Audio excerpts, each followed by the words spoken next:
स्नान करके पवित्र होकर ही अन्न ग्रहण करना चाहिए। बिना स्नान किए भोजन करना शास्त्रों में वर्जित है। ऐसा करना पशुओं जैसा आचरण माना गया है और इससे आयु कम होती है।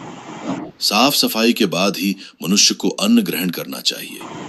भोजन आरंभ करने से पूर्व मनुष्य को अन्नपूर्णा देवी तथा परमात्मा को स्मरण कर धन्यवाद देना चाहिए, जिनकी कृपा से ये भोजन प्राप्त हुआ है।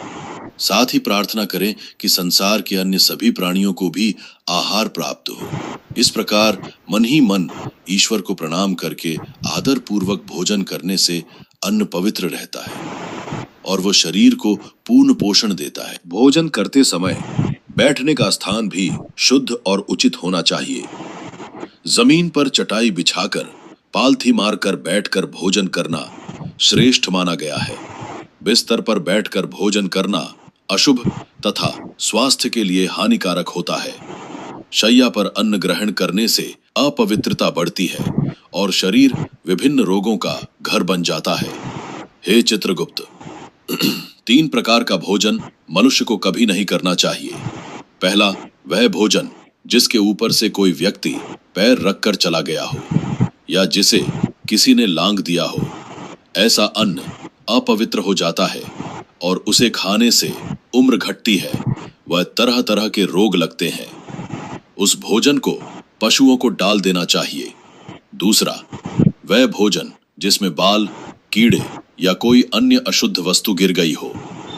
यदि थाली के भोजन में बाल निकल आए तो समझना चाहिए कि वह अन्न त्याग देने योग्य हो गया है। ऐसा अन्न न स्वयं खाना चाहिए न भगवान को भोग लगाना चाहिए। ऐसे अशुद्ध अन्न का सात्विक लाभ समाप्त हो जाता है और प्रेत योनि के जीव उसका उपभोग करते हैं। तीसरा, वह भोजन जो किसी अन्य के लिए परोसा गया हो। याद रखें, कभी भी दूसरे का हिस्सा छीनकर नहीं खाना चाहिए। जो व्यक्ति दूसरों का भाग चुराकर खाता है या बिना बांटे खुद खा लेता है, उससे अन्नपूर्णा देवी रुष्ट हो जाती है। ऐसा करने से उसके पुण्य नष्ट हो जाते हैं और उसके जीवन में दरिद्रता एवं संकट आते हैं। अतः भोजन हमेशा सबसे बांटकर और उचित पात्र को अर्पित करके ही करना चाहिए। इसके अतिरिक्त भोजन का अनादर कभी नहीं होना चाहिए। झूठा भोजन व्यर्थ इधर उधर ना फेंके और अन्न की बर्बादी ना करे।